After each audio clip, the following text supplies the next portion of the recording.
Hello, I am Geoff Buys Cars, and this is my Alfa Romeo 146. Now, this is a lovely little car, hang on, no it's not. The Alfa Romeo 146 that I was due to be collecting today has broken. In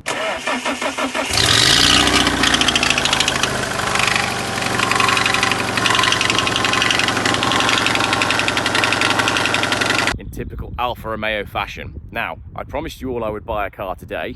It's Friday, and at 11:15 last night, I went and bought this. Thankfully, it was 12 minutes from my house. So this is not an Alfa Romeo 146 with a knocking engine. This is a Volvo C70 2.4 turbo, and I'm going to tell you all about it because it was a very good buy.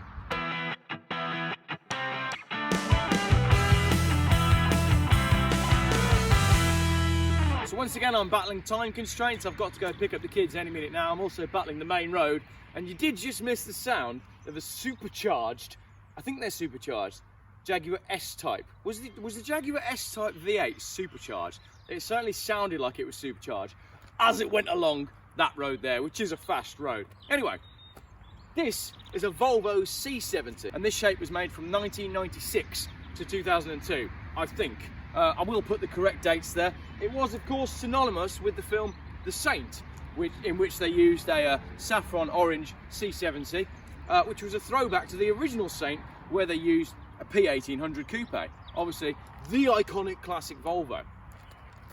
These cars were available with either a low-pressure turbo or a high-pressure turbo engine. The 2-litre and the 2.3, correct me if I'm wrong in the comments, were high pressure, whereas this is a 2.4, which is a low pressure turbo. Even with this low pressure turbo, it's still got 193 horsepower, good for 0 to 60 in about 8 seconds, and perfectly adequate for what you want day to day. Slow down. It's that sort of road, isn't it, here? All you need to know about this car is it's built on the very robust Volvo P80 platform, which of course the 850 and then the V70 were built on. So, pretty oddball really to build a sort of luxurious sports coupe on a platform of what was essentially an estate car. Now, these are big, comfortable, quite luxurious cruisers, and when I show you the interior, you'll see that they are very well appointed. Once again, we are here underneath the shadow of the Malvern Hills, and I apologise for the noise. I am by a very fast, very busy road, and it's getting towards school kick-out time, which means I don't have very long to show you this car. But if you look at it from this side, it is wonderful. What a good looking car. It's very straight, it's very clean, it's very free of rust. Yes, it has a few knocks and dents around it because it's a Volvo, and they're driven by the sort of people that have trolley dings in Waitrose car park, especially this one, which you'll see when I get onto the history of this car.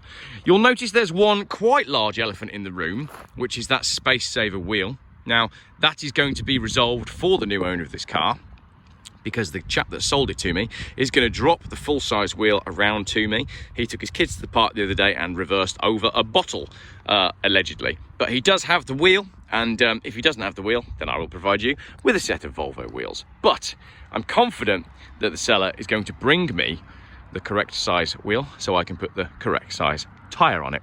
That's part of the reason I got this car cheap, because I was happy to buy it with a space saver on it, because I could see the potential even at 11:15 at night. Right, in terms of knocks and dings around it, we've got a little mark on that bumper. There's no rust there. And there's a little mark on this door somewhere. There we go. A little bit of blue just there, and a little bit of blue just there. But that's paint that's come off of somebody else's car, so that means that will come out. I love the way they've tyre shined my space saver. So, with this car in the boot, you will get a nicely shined up space saver, which is a Michelin. Look at the opening rear windows. It's a shame that these don't drop to turn it into full coupe, but I'll get onto that in a minute. I'm doing the damage report first. At the back, the parking sensors clearly haven't worked because somebody's reversed into something. I don't know whether they work. I'm not sure I've used reverse in this car yet. But generally, other than a few marks on the bumpers, this is a very clean car. Now, it's also a very good looking car. Who knew that the V70 built on the P80 platform, which was hung over from the Volvo 850, would result in such an elegant and good looking coupe? And of course, this is not the best colour for a C70. Everybody knows that the best colour for this shaped car, whether it's a C70 or a V70, is saffron. Is it saffron? Saffron pearlescent? Saffron orange? Can't remember what it's called, but that's the best colour. But this is second best. Look at it, it's beautiful. Turquoise on a V-Reg, fantastic. Washy wipey headlights, no idea if they work, probably not, but they're there, and that's cool. Little mark on this front bumper, standard, again, bit of a clean, bit of a tickle. Needs a bit of a tickle, like all good Geoff cars. Right, inside, the problems continue. No, I'm only joking. This is actually a really, really nice car. It goes really well, plenty of power, 193 horsepower from the 2.4 litre turbo engine with an automatic gearbox. It goes lovely and it drives really well and it doesn't knock and bang.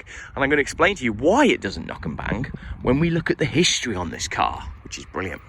So inside, these Volvos have super soft touch leather, which means, oh sorry, that's a bit tardy of me, isn't it? Let's get my cleaning mat out, all right? There we go, that's better. Right, you can see the driver's seat is a bit torn up. Now, these Volvos have super soft leather, which is just, it just happens. And they always look like this, and it's a great shame. But it's very easy to find a fresh driver's seat from a breaker. The driver's seat's the worst part. So that's it really with that one. And then the steering wheel has just lost some of its colour. But generally, this is a very nice interior. So it's 128,000 miles, but wait till I get to the service history, because it's great. Right, in the back of this car, you have 2 seats, an armrest, a tripod, and my backpack. Not any of that comes with the car. Well, obviously the seats come with the car, but the tripod and the backpack don't. Also, a sign that it's been owned by a very careful owner. I've got 4 of these. Now, I don't think they were purchased. Are they Volvo items? Surely not. Someone can tell me in the comments, but I think that's the sign that this car has been owned by just the sort of person that you want to acquire a car from, don't you? I think that's the sort of person that really looks after their vehicles. Inside, it's pretty much standard Volvo stuff, which is a bit of beige and a bit of wood, and it's very comfortable. Does this one have heated seats?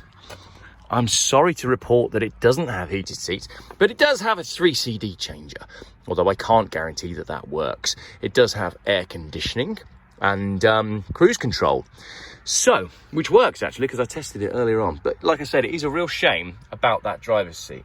Now, I'm going to set my camera up as a little tripod because I want to talk you through the history on this car, because it's very interesting. Now, I picked this car up off of Facebook Marketplace, and I didn't know a great deal about it. All I knew was I needed a car to replace the Alfa Romeo. I'd messaged about this car before. It was relatively cheap, it was relatively local, and it was quite badly listed. So it was listed as a V40, which I thought was odd. Slow down, son. And obviously it's not a V40, it's a C70. The photos were not fantastic, and the price was pretty reasonable for what it was. So I'd messaged before and it hadn't sold, so I sent a message last night, and sure enough, the chap got back to me and said, well, and this was 9:30. He said, I finished work at 1:45. If you can come then, come and do it. So I went over and I looked at the car in the dark, and I went round it with my iPhone torch, and I thought, this is actually a really clean example. So I went for a drive, and sure enough, I could tell straight away it was a good car. It just felt like a good car. Everything felt right about the car. So there and then I transferred the guy the money, and then he followed me in my 850 back to my house, and then this morning I had the car cleaned. Now, this afternoon when I've gone to go through the service history on this car, I've had a lovely surprise. One very interesting thing, without wishing to breach, data protection, considering this week I've had a very interesting week on mental health, and I've met Matt, who is studying to be a psychologist. The owner of this car used to work for the Centre for Counselling and Psychotherapy Education, which is just bizarre that I've had a week that has been focused in that sort of area, and here I am with his car, Mr. Mental Health's car. So that's pretty fantastic. So that's that, but bear with me because it gets better. This is the service book for the car, and I wasn't actually expecting much. It's 128,000 miles, but check this out, because this is exactly what you want to find when you buy a used car. Page 1, page 2, page 3, page 4. 4 double-sided pages of service history, with the most recent one being just a year ago. So just to give you the breakdown, that gives me services at mileage intervals 123, 3,700, 6,400, 18,300, 30,000, 40,000, 50,000, 58,000, 65,000, 76,000, 85,000, 89,000, 91,000, 95,000, 99,000, 104,000, 109,000, 116,000, 117,000, 121,000, and 125,000. It's on 128,000 now. In terms of service history, that's about as good as it gets. I've said this before, but I'm going to say it again. It gets better. The stamps in this book are pretty much all the same. So I've got 1, 2, 3, 4, 5, 6, 7 from Matham's Motors, which is a Volvo dealership. Then I've got one from Tollbar in Coventry. And then Squire Ferneux, these guys, Squire, Volvo in High Wycombe. I've got 1, 2, 3, 4, because there's a timing belt there. 5, 6, 7, 8, 9, 10. And then we've got MP Motors for 2 stamps. And the last stamp, the most recent stamp, is Volvo Maidenhead in 2020. So an absolutely epic service history on this car. Brilliant. Love to find that. Now, the paperwork. Obviously, I've got the letter confirming that, you know, Mr. Psychotherapist himself has bought the car. I've got the most recent one, which is January of 2021, so a year ago. And that is a fuel filter, an ignition antenna, and the labour for that. So that's £101 last year. It gets better. Then in June 2020, I've got a service. Air filter, oil filter, gasket, washer fluid, pollen filter, oil, silencer, end pipe, clamp, and a flange screw. Total for that is, and this is only just over a year ago, £954.27. I'm telling you now, that's more than I paid for the car. Then the year before that, a little bit further before, we're back in 2017 now. I've got a service to manufacturer specification, some diagnostics, a visual health check, and this is basically just an oil filter, a gasket, fuel filter, and then we've got a tooth belt. So there's a belt been done there as well. Which belt is that? And we've got an investigation of clonking, knocking from front suspension, and the steering stops were then lubricated. And that one is, the last one was paid on card. This one was paid cash, £844.41. 2017. That's like 5 years ago. That's more than £2,000 has been spent on this car in the last 5 years. All right. Why would you get rid of a car that you spent so much money on? Again, this is the thing that I'm struggling to come to terms with the modern world. Someone has obviously loved this car, and there'll be a story as to how it ended up with me. But the last thing that I would like to see, if I can just wax lyrical for a minute, I know the catalytic converter on this car is worth almost as much as the value of the vehicle, depending on who's selling it.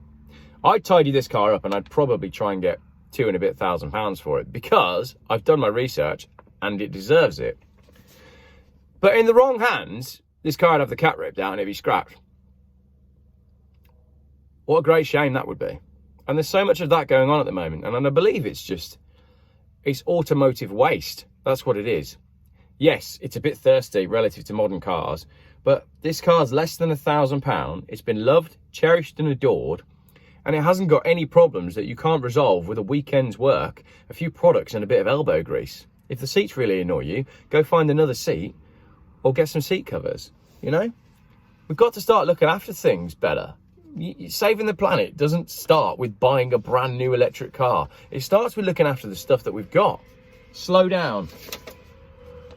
Right, going back through the history again, I've got, yeah, there we go. There's another one, 2016, so that's the year before, £712. And then we've got a letter to my man in Maida Vale, actually. Isn't there a music studio there, Maida Vale? And then I've got some more documents about the essential service. So it's been basically looked after by Volvo. pretty much the entire time. And then I've got some MOT history here, and there's nothing major on the MOTs either. It's just bits and bobs. With Volvos, it's generally knocking front suspension and just your standard MOT stuff, you know, exhaust falling off and tyres and all of that sort of stuff. So I'm sorry for waxing lyrical and probably going on a bit too long there about, you know, ownership and caring, but it's only done 128,000 miles.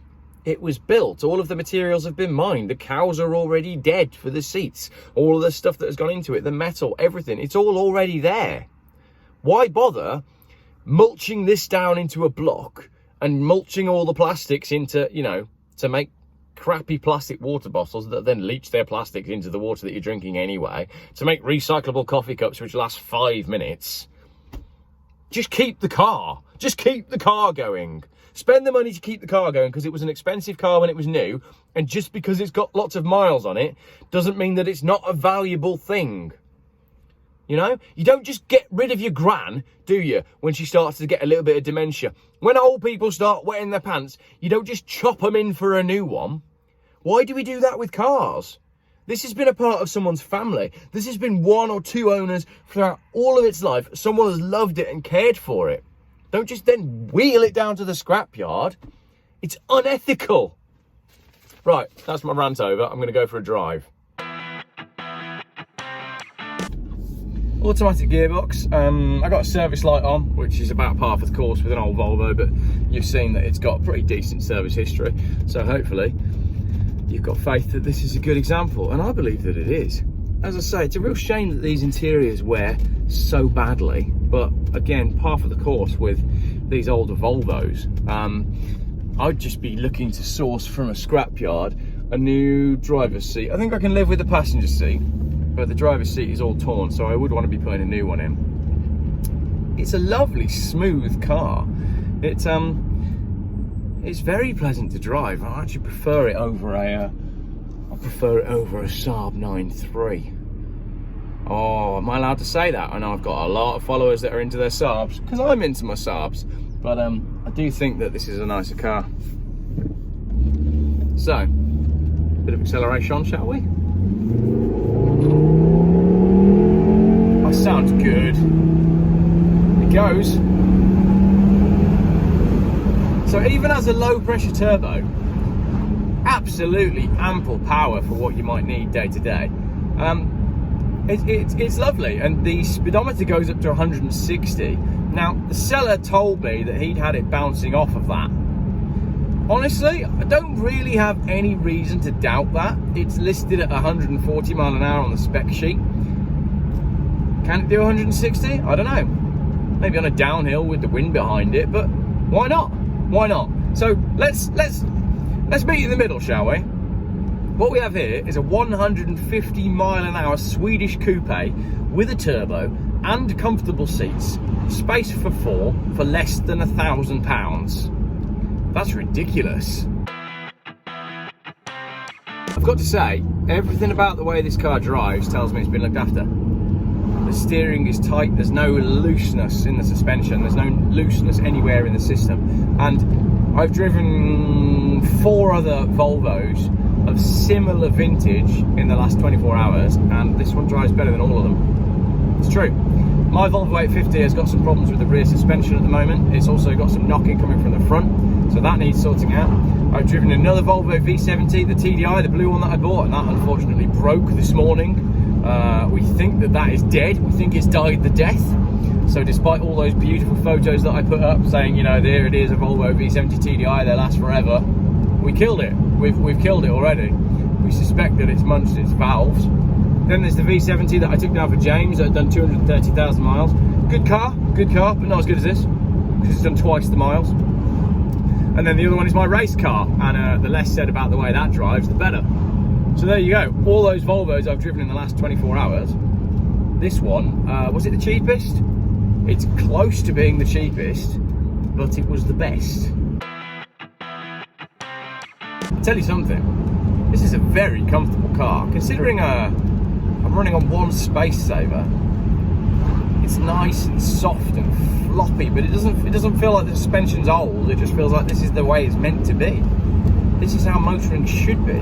I should feel very comfortable. I should feel so happy and content in the car that I would drive it anywhere, you know? I'd quite happily pick the wife and kids up right now and drive to Scotland. To be honest, I'd be better off not picking the wife and kids up right now and driving to Scotland. Now, in terms of the market, as an appreciating modern classic, you can pick one of these C70s up for, well, they used to be sort of 400 or 500 quid. Classic car price, well, car prices generally have been on the rise. I paid £800 for this. I actually paid 750 quid, and then I said I'll give you the extra 50 quid when you bring me the wheel over so I can put a fresh tyre on it. And I'm hoping any minute now my phone's going to ring and he's going to say, I've got this wheel for you, which would be great. But £800, I think it was underpriced. I am quite good at buying these cars cheap. I do think it's worth quite a bit more, advertised properly, photographed properly, and listed properly, now that I've taken the time to go through the history. I think they're great looking cars. You probably get about 30-35 to the gallon out of it, give or take. And if it's just for occasional use, why not? You can of course get the C70 convertible. I would normally have gone for a convertible, but this just happened to be local. And I quite like that I've gone for something that I wouldn't normally buy, because normally I would just naturally go for the ragtop. The ragtop C70 was quite well known for scuttle shake. It was one of those cars that was not really considered fantastic by the motoring press. But to be honest, I really would ignore the motoring press because they've all followed Jeremy Clarkson, and if it's not on 18-inch wheels and tight suspension, then nobody wants to know. This is a great, comfortable cruiser. Why not? I don't care about a bit of scuttle shake. I just want to know that I can get the roof off and tan my bald head when I'm sat in traffic. So there we go. That's my take on the Volvo C70. Perfect Geoff car because it's very good looking, very cheap to buy, very retro, very cool. You can pick your kids up from school, you can take it to the tip because it's old and cheap, and yet if you want to clean it up, take it to a wedding, get dressed up all smart, it could do that. That's the very essence of a Geoff car. It's got to tick all of those boxes. Where's my man with his S-Type gone?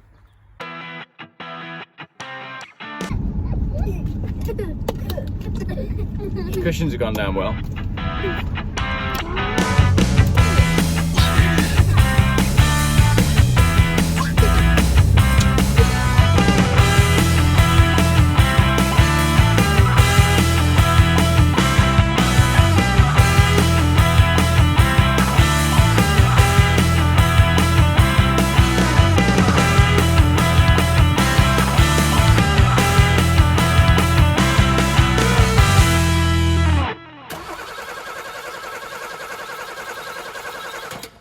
YouTube's most boring car channel.